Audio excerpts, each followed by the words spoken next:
Hello, my name is Bill Truels, and I'm going to talk about the depository deception in the JFK assassination, the deception that the shots came from the depository.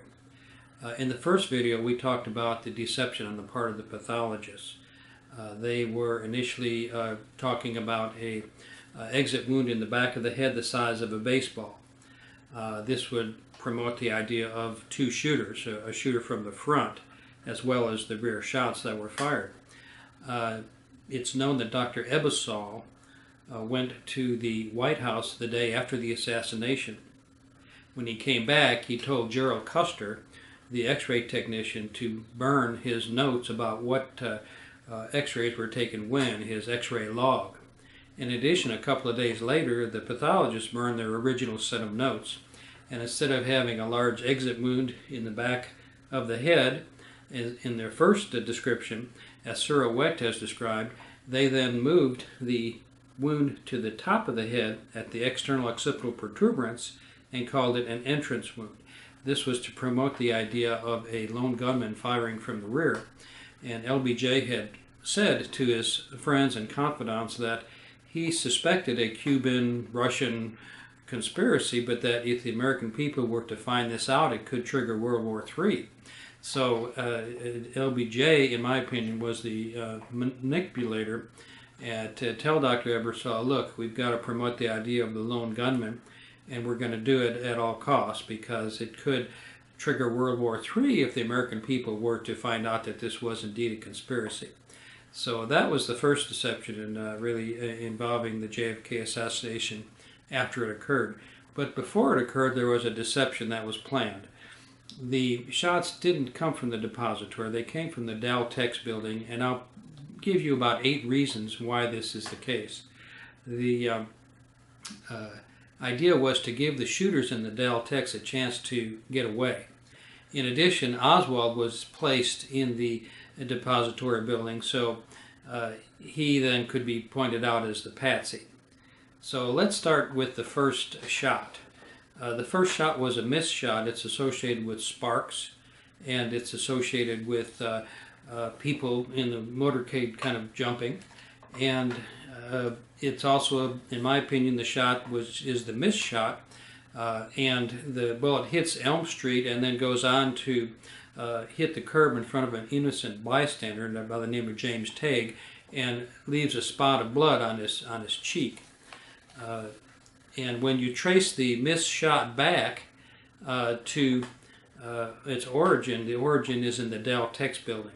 If the missed shot had been fired from the depository, number one, the oak tree was in the way, most likely. But if not the oak tree, the shot would have been fired approximately Zapruder 443 in order to line up with James Tague. And the curb in front of James Tague, the innocent bystander. So the missed shot, assuming the bullet travels in a straight line as it hits Elm Street and then goes and hits the curb in front of James Tague, traveling in a straight line, it has to be fired from the Dal-Tex. The second problem with the depository is the depository oak tree. The Warren Commission determined that the depository oak tree was blocking the shots from Zapruder 160 to Zapruder 210, which is 50 frames. That means that the motorcade is traveling, as it calculates out, to about 1 foot per frame. It's traveling at 12 miles an hour, and the Zapruder film is shooting 18 frames per second. And 12 miles an hour calculates out very closely to 18 feet per second. Zapruder film was going 18 frames per second, so about 1 foot per frame is how it calculates out. So if the depository tree, the oak tree, is blocking shots from 160 to 210, that's 50 frames, 50 feet. The Lincoln Continental is 23 feet long, so about 2 1/4 lengths of the Lincoln Continental are blocked by the depository oak tree. In addition, after the president clears the depository oak tree, you got to figure it's going to take a second to reacquire the target and get a shot on line. So you're looking at 3 limousines, 3 JFK limousines, where the shot is blocked effectively by the depository oak tree. Now, the entire assassination is only 7 car lengths long. So here you've got a depository oak tree that's blocking 3 of the 7 car lengths from getting a shot on target. So you can see the depository was not a good location for the rear shooters. Now, the second shot, most people agree, is the shot that ends up in JFK's neck. JFK has a shot that enters the back of the right shoulder, exits the neck. Now, most people feel that this shot occurs around 175, 180. Some people say around Zapruder 190. Well, I mentioned the depository oak tree blocks a shot from 160 to 210. So if you're firing from the depository, you're going to have to shoot through the oak tree and hit the president in order to justify the depository as the place of origin of that shot. On the other hand, from the Dal-Tex building, it's a clear shot. So you have that depository oak tree presenting a problem with regards to the second shot. The third shot is at Zapruder 224 when Connally gets hit, assuming that that Kennedy and Connally weren't hit by the neck shot that was fired through the oak tree. Connally reacts at Zapruder 224. The bullet enters his right back of his armpit, exits the right nipple, and he immediately crouches over and ducks over. That's at 224. We mentioned that the depository oak tree blocks a shot from 160 to 210. If you figure another second or so to reacquire the target, that's another 18 frames. 210 plus 18 is 228. So you don't even have time to get off that Connally shot. Really, the depository oak tree practically blocks all 3 of those first rear shots. So that is another reason why the Dal-Tex building, which is not blocking those shots, is a more likely location. Now, the most famous shooter in Vietnam was a man named Carlos Hathcock. He could not reduplicate the JFK headshot when it was recreated at Quantico. A lot of people say, oh, that's an easy shot, you know, and so on and so forth.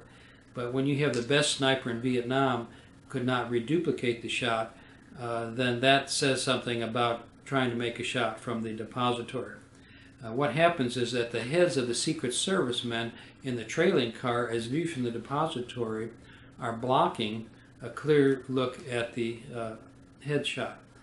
Joachim Marcus is a German computer expert, and he did a 3-dimensional mapping of Dealey Plaza, and it showed that at the point of the headshot, the heads of the Secret Service men and Jacqueline Kennedy are all very nearly obstructing a view of the president. It would take a shot that required to be set up ahead of time, correcting for the north wind and correcting for the downward elevation of Elm Street and so on, to make an accurate shot of a target that's, what, about 8 inches in diameter and moving 12 miles an hour. So moving 12 miles an hour, 18 feet per second. So this is another reason why the depository was not the good location. Now I'm going to talk a little bit about the acoustics. The dictapel tape at the police station recorded the sounds of the rifle shots. They hooked it up to an oscilloscope, and you could see 5 supersonic spikes, which correspond to rifle shots. And perhaps before it all happened, one shot, either a pistol shot or a firecracker, prior to those 5 shots being fired. And this can be seen on the analysis of the 5 spikes on the dictapel tape at the police station. Now, some people say, well, you can't believe the acoustics. But what else is going to cause 5 supersonic spikes in Dealey Plaza? And as D.B. Thomas has described the shots, you have 3 initial rear shots, which we've just talked about. The missed shot, which I believe was the first one, the Kennedy back shot coming out the neck, which I believe was the second one, and the third one to Connally, entering the armpit on the right and exiting the nipple as he's turned back to look. There is then a 5-second pause, and in the Mormon film you can see the brake lights coming on. Most people, including Bill Newman, have told me the car slowed down or even stopped. And then you have the headshot at 3:13, and then on the acoustics you see a final rear shot at 3:26, about 8/10 of a second later. So there's 3 initial rear shots of which we've described initially. There's a 5-second pause, and then there's a double sound, which is the rear shot, which is preceded by the very loud grassy knoll shot. And the nice thing about the acoustics also is it will localize shots. And the rear shots really localize to a cone of probability that centers on the Dal-Tex building. Only one edge of that cone, lesser probability, is on the east window of the depository. In addition, the grassy knoll shot is localized to the corner of the picket fence. Witnesses describe the final sound as a double sound, that it sounded like fired from an automatic rifle. So that part also agrees with the acoustics, which shows 2 final shots very close together, about 8/10 of a second apart. So I believe the acoustics is valid. It does away with shots from the triple overpass. It does away with shots from the sewer or from the gutter, with other places that don't match the idea of 3 rear shots, a 5-second pause, and then followed by 2 shots very close together, one from the grassy knoll and one from the final rear shot from the back from the Dal-Tex building in order to describe the 5 shots. Now, some have described the Kennedy assassination as a magic act. Certain people in higher places use the phrase it was a magic act. What are they talking about? Well, what happens with a magic act is that, for example, you go to Las Vegas and the elephant disappears. How does that happen? Well, you know that there was, if you will, multiple people working to create the illusion that the elephant disappeared. You know the elephant didn't really disappear. In a sense, you could call this a conspiracy, in the sense that in this magic act, a large number of people worked together to convince you that this elephant disappeared. And with the JFK assassination, there were a large number of people that worked together to convince you that the shots came from the depository. For one thing, you had a large number of people that were in the depository window that were sticking a rifle out the window and making obvious noises, and for people to notice that there were people in the depository window. For another thing, you had an interesting thing happen. After the assassination, people in front of the depository were all looking at the grassy knoll. None of them were looking up at the depository as a place where the shots came from. You had a police officer lay his motorcycle down and walk into the wrong building. And then the building superintendent, Roy Truels, accompanied him. And people in the front of the depository are wondering, well, why are these people going to the depository? They all started running towards the grassy knoll. And then the police officer gets to the second floor, and in his first statement, he states, his name is Marion Barry, he states that he saw a man drinking a Coke and took out his gun and stuck his gun in his ribs and suspected him. And then people said, well, why in the world did you take out a gun and stick it in the ribs of Lee Harvey Oswald, who was standing there drinking a Coke with a witness next to him? So Marion Barry rewrote his report, and he said, well, he was walking away from me, and that made me suspicious, and therefore I stopped him and stuck a gun in his ribs. So he had an altered report that he filed that Lee Oswald was walking away from him as if he was trying to avoid him. But in his first report, he states he was standing there drinking a Coke with and there was a witness next to him and a secretary immediately next door. The other curious thing is that the building superintendent that walked in, Roy Truels, with Marion Barry, later said that he issued a order to the police department to start looking for Lee Oswald, because Lee Oswald was the only name missing from the roll call that he made after the assassination. And Bob Groden has worked on this, and he said, well, there were 12 people missing from the roll call. How did he pick Oswald out from the roll call to be the name to submit to the police when there's 12 of them missing? So these were sort of inconsistencies. You had Roy Truely picking out Oswald out of 12 names on the roll call that were missing and saying that Oswald was the only name missing on the roll call. And you had Marion Barry changing his story as to what happened, as to why he poked a gun in Oswald's ribs. So this was, again, the idea of the police officer walking into the depository, I think promoted the idea, whether intentionally or unintentionally, that the depository was the point of origin of these rear shots. A few years ago, there was a game that came out called JFK Reloaded, where they recreated Dealey Plaza in 3 dimensions. And you could literally click on any spot in Dealey Plaza and view the motorcade going through Dealey Plaza.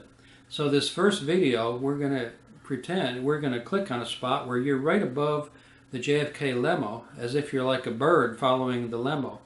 And you'll see a view of the limo making the turn from Houston to Elm Street and then going down Elm Street. And we'll show you that video. And then after that, we're going to show you the video of the depository view.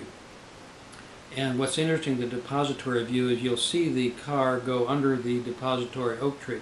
Now remember, in the actual event, the car blocks approximately 2 1/4 car lengths that the tree is blocking. Now in this video, the tree is made to be smaller than it really was. But just think of the fact that you're going to be blocked for 2 1/4 car lengths because of that tree as the car goes under the depository oak tree and blocks your view. So here's first the view from overhead of the motorcade, and then we're going to give you a view from the depository. Now in this next video, we're going to show you the view from the Dal-Tex building, and you'll see that it's a straight-on shot right down Elm Street as you view from the Dal-Tex building, and you have a much easier shot, and the heads of the Secret Service men are not blocking the view of Kennedy. In addition, I'll show you a still frame which shows the view of the from the Dal-Tex building, which shows you and also from the we'll show you a view from the depository, which shows you how the heads of the Secret Servicemen are blocking a clear shot at JFK, and we'll show that in a close-up view also as a still frame. Now I mentioned earlier that there was a pistol shot or a firecracker fired before the actual rifle shots are heard, and this would be a conspiracy viewpoint that I'm going to present here, but it was known that the pigeons on the depository roof would accumulate at lunchtime because the workers would come up onto the roof and they would have lunch and feed the pigeons. So anybody who was casing the area would go up to the roof of the depository and he would see the pigeons at lunchtime and say, well, how can we promote this depository as a point of origin of these shots? So I believe that a pistol shot was fired or a firecracker set off from the roof of the depository, sort of as a signal to the shooters, the game is on, go ahead and go. You know, this is your final acknowledgement that the assassination is on. In addition, the pistol shot or firecracker would scatter the pigeons. And one of the things that Marion Barry said, people said, well, why did you go in the depository? And he said, well, I saw those pigeons take off from the roof of the depository, so that was the reason I suspected the depository. So whether that was willingly or unwillingly part of the plan is hard to say, but this plan, in my opinion, was cased out. The angles were looked at. They could tell the depository was not a good location, but it could be a good decoy location. And I think that it's very possible that even the pigeons taking off from the roof, it could be part of the general deception that the depository was where these shots came from.